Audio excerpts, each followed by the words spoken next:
Just an absolutely gorgeous Sunday afternoon. Perfect day to gather at Coors Field for a little hardball. That's what we're doing. The Rockies concluding this four-game set this afternoon in lower downtown Denver against the San Diego Padres.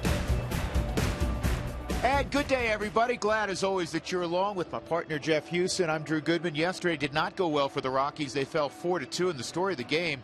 Runners in scoring position, 0 for 15. Yeah, that can't happen, obviously. Sometimes it's a matter of bad luck. Sometimes it's a good pitcher, and sometimes it's just not going to the plate with the right mental approach when you go there. And yesterday, I think it was a combination of all three. And when you have that many guys out there, it just seems like there could be one broken bat, there could be a flare, something just to get a run in. It just didn't happen. Well, very quickly, the Rockies made a couple of roster moves yesterday. They designated John Garland for assignment. That got Francis back on the 25-man roster. Tyler Colvin was brought back to the big leagues. Josh Outman was sent to AAA. Well, I look at Tyler Colvin. Last year he hit .290 with 18 home runs and 72 RBIs. But the thing that he does most is he's versatile. He can play the outfield. He can play first base. But he also gives you a power bat off the bench when Todd Helton is starting, something that they have not had. And Tyler had gone down to AAA, wasn't happy about it, but he had started to swing the bat better, and all of those things that you like to see from a guy when he is sent out. It's not about what happened, it's what can I do to get back to the big leagues, and he worked hard to do it. Well, let's get a little more on Tyler Colvin with our Jenny Cavnar. Jenny? Well, yesterday, Tyler Colvin made his 2013 debut for the Colorado Rockies. He was 0 for 2, but he did have an RBI. And really, Colvin is just looking for a fresh start with the Colorado Rockies. As Drew and Jeff mentioned, he was up here last year, but after he broke camp and was sent down to Colorado Springs, it was definitely an eye-opener. Woke me up for sure, ticked me off. Who wouldn't tick off, yeah, it's just one of those things that kind of shocked me, and at the time it's just like, okay, well, business is business. I'm gonna go down there and play and just wait for my time. Tyler's a major league player, and we all know that. Had a real nice year as a big leaguer last year. Really tough situation for him. I told him yesterday, man, I know the first couple of months that haven't gone the way you wanted.